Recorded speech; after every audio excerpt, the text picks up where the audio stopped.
आप लोग माइनस इमरान खान साहब की काविशें कर रहे हैं। अब कल महमूद मौलवी साहब ने एक बयान दे दिया कि एस्टैब्लिशमेंट मुल्की मफाद में सब कुछ करने के लिए तैयार है और पीटीआई रहनुमा शाह महमूद कुरैशी जल्द जेल से रिहा हो जाएंगे। अब ये बयान अपने आप में सवाल ये उठाता है कि आप लोग पहले शाह महमूद कुरैशी साहब से कोट लखपत में मिले, अब उनकी रिहाई की बात कर रहे हैं। आपको नहीं लगता कि ऐसे अगर कुरैशी साहब रिहा हो भी गए तो वो मशकूक हो जाएंगे, वो कहेंगे कि शायद किसी डील के तहत वो आए हैं?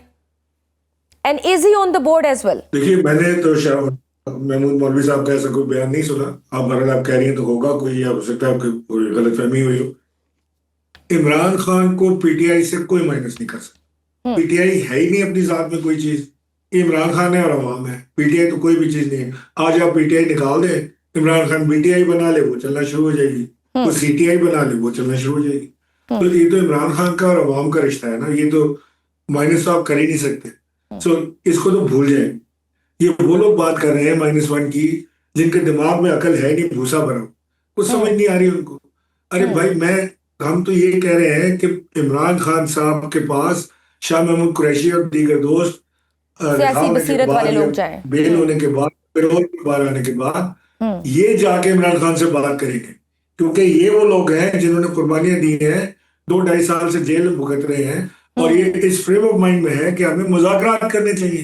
ये इनका आइडिया है।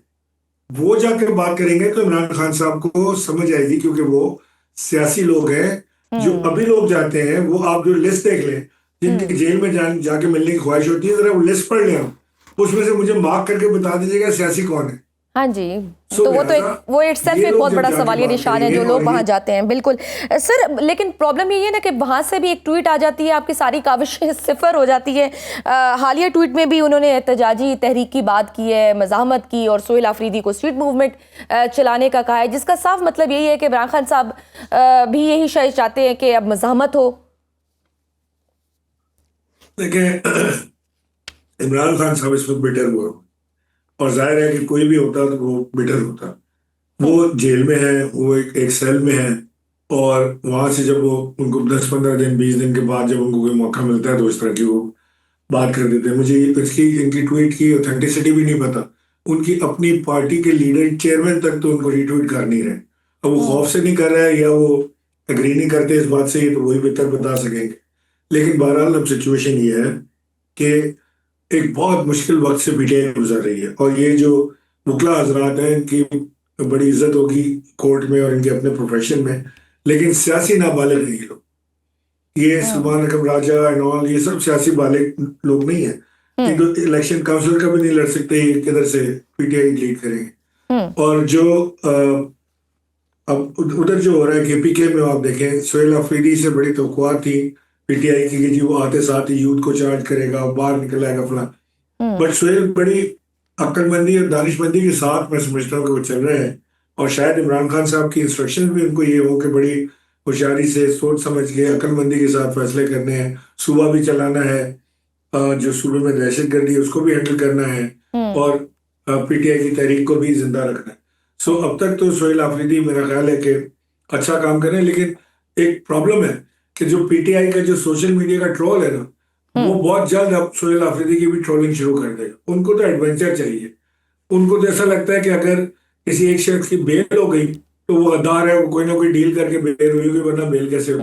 कोई 2 साल से इलेक्शन, 2 साल से वो जेल में पड़ा हुआ है, सोबतें सह रहा है। वो अब उसकी अगर एक केस में बेल हो गई तो आपने कह दिया गद्दार है। तो बहुत बड़े वफादार हैं कि पाकिस्तान से बाहर बैठे हुए, अमरीका में बैठे हैं, पीटीआई का सोशल मीडिया एक बहुत बड़ा फैक्टर है, बिल्कुल एक मुश्किलात खड़ी करने के लिए। सर, पीटीआई और इमरान खान की बहनों को तो वैसे हुकूमत मुलाकात नहीं करने दे रही। आप लोगों से बातचीत अब हुकूमत कर रही है, तो आप लोग शायद इमरान खान से मुलाकात की इजाज़त लेकर उनसे मुलाकात के लिए चले जाएं। क्या ऐसा कोई प्लान आप लोगों का हुकूमत से डिस्कस नहीं हो सकता कि चले उनसे मुलाकात नहीं, कम अज़ कम चले एक अच्छा इन्वायरमेंट क्रिएट हो, थोड़ा ट्रस्ट भी डेवलप हो, मुलाकात करने की इजाजत दे दे? देखिए, अल्टीमेटली तो यही होना है कि हम जाके इमरान खान साहब से मिलेंगे। पहले हम क्या करें कि हम इस वक्त एक माहौल क्रिएट करें बातचीत का। हमने हुकूमत से बात की, हम पीपल्स पार्टी के पास जा रहे हैं बात करने के लिए, हम एस्टेब्लिशमेंट से बात करने की कोशिश कर रहे हैं, और हम पीटीआई से बात करने की कोशिश कर रहे हैं। तो हम पहले ये सारे हम अपना होमवर्क पूरा कर लें, उसके बाद हम जो मेन दो लोग हैं उनसे बात करने की कोशिश करेंगे, जिसमें इमरान खान और एस्टैब्लिशमेंट। एस्टेब्लिशमेंट। तो सो एस्टैब्लिशमेंट से ये कोई ये वक्त बातचीत भी आएगा, हो लेकिन रही है? क्योंकि ऑब्वियसली फ्रीक तो तीन ही है, यानी पीटीआई, इमरान खान, हुकूमत और एस्टैब्लिशमेंट। बातचीत हो रही है बिल्कुल। एस्टैब्लिशमेंट से बातचीत हो रही है, कोई मैंडेट वहां से मिलने की उम्मीद है? नहीं, आप मुझे समझ नहीं आ रहा मैंडेट हो सकता है। देखिए मैंडेट वो हो सकता है वो कह देंगे हाँ ठीक है चले हम लोग बात करें, हाँ। या हो सकता है वो कह देंगे नहीं जी मुझे आप पे भरोसा नहीं है, मैं आपसे बात नहीं करना चाहता, या हो सकता है एस्टेब्लिशमेंट ही मना कर दे कि नहीं जी हमें बात ही नहीं करनी है। सो ये तो मैंने आपसे कहा ना, सच ए फ्रेजाइल थे कि अगर किसी एक ने भी मना कर दिया तो फिर ये बात आगे नहीं बढ़ेगी। सो हम हमारी जो कोशिश है वो आपके सामने है, और एक माहौल तो पैदा हो गया है बातचीत का। अब हर आप देखें हर कॉर्नर से अब आवाज आ रही है कि जी बातचीत होनी चाहिए, डायलॉग होना चाहिए। पहले जो डायलॉग का डीप बोलते हुए भी डरते थे, अब बात करना शुरू हो गई। तो लिहाजा मैं तो इसको अपनी कामयाबी कहता हूँ कि ये हमारी जो नेशनल डायलॉग कमेटी है, कमेटी फॉर नेशनल डायलॉग, ये एक इसकी बहुत बड़ी कामयाबी है कि एक एटमॉस्फेयर मुल्क में डायलॉग का आहिस्ता आहिस्ता बनता जा रहा है, पैदा हो रहा है, और उस पर लोगों ने बातचीत करना शुरू कर दी। सर, आपने फैज हमीद के एहतसाब पर भी फौज को मुबारकबाद दी और कहा कि फैज हमीद से फायदा हासिल करने वालों का भी एहतसाब होगा। हालांकि वो तहरीक इंसाफ के दौर में ये सब करते रहे हैं और उनको अगर सजा हुई है तो कैसे पीटीआई हुकूमत को इस सब मामले से माइनस किया जा सकता है? आपको नहीं लगता कि ये मामला फिर इमरान खान और पीटीआई के लिए भी मुश्किलात लाएगा और नए केसेस बन सकते हैं? देखिए इमरान खान साहब को 17 साल की सजा तो हो गई और वो जेल में है, पार्टी का निशान खत्म हो गया है, पार्टी के लीडर जेल में है या छोड़ गए हैं, पार्टी इस वक्त जो है वो एक बड़ी कंफ्यूजन का शिकार है। पार्टी के झंडे के नीचे जलसा जुलूस रैली या सियासी एक्टिविटी नहीं हो सकती, पार्टी अपने इलेक्शन इस इंतखाबी निशान पर नहीं लड़ सकती, और क्या मुश्किलात रहेंगी, अब क्या रह गया। सो लिहाजा वो मैंने आपसे पहले भी अर्ज किया कि उसको छोड़ दें, मजीद मुश्किलात या ये मुश्किलात कायम रहना कोई फर्क नहीं पड़ता। अब क्योंकि मुश्किलात जो उनकी थी वो कम हो सकती हैं, वो अब और बढ़ नहीं सकती मजीद। तो वो ये हिट वो जो कहते हैं ना कि जी वो मुश्किलें मुझ पर इतनी पड़ी कि आसान हो गई, तो वो अब इमरान खान साहब की पार्टी जो है वो अब वहाँ उस नए जुट पहुंच गई है कि जिसके साथ मुश्किलात को वो बिल्कुल बॉटम छू गए। सो लिहाजा अब उन 17 साल की सजा के 4 साल की और 5 साल की और कोई फर्क पड़ता ही नहीं। तो लिहाजा अब जो है वो चीजें बेहतरी की तरफ ही जाएंगी इंशाल्लाह, और बेहतरी पाकिस्तान के लिए हमें चाहिए। हमें बेशक।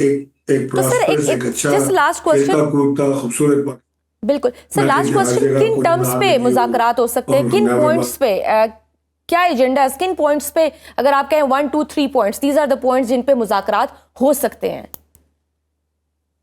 नो आई डोंट नो, और एजेंडा बनाने वाला मैं कोई हूँ भी नहीं। मैंने तो आपसे अर्ज किया ना कि मैं सिर्फ दो भाइयों में लड़ाई हो जाती है ना घर में, कोई दूसरे की शक्ल नहीं देख रहे होते जायदाद के मामले पे या किसी मामले पे, तो तीसरा फरीक आके दोनों से बात करता है कि यार चलो बैठ के बातचीत शुरू करते हैं, आराम से बैठते हैं, खाई खानदान है, एक हमारी फैमिली है, हम बच्चे हैं सब, बैठ के बात करते हैं। सो उस वक्त ये एजेंडा नहीं बात शुरू होती कि जी तुमने उसकी अगर तुम उस जायदाद में से इतना हिस्सा दे दो तो वो तुमसे बात कर लेगा। वो पहले तो ये होता है कि बैठ जाओ बात करते हैं, कोर्ट कचहरी के चक्कर न लगाओ, बाजार में बदनामी ना करो, कारोबार तबाह ना करो, let's sit down and talk. तो हम अभी उस स्टेज पर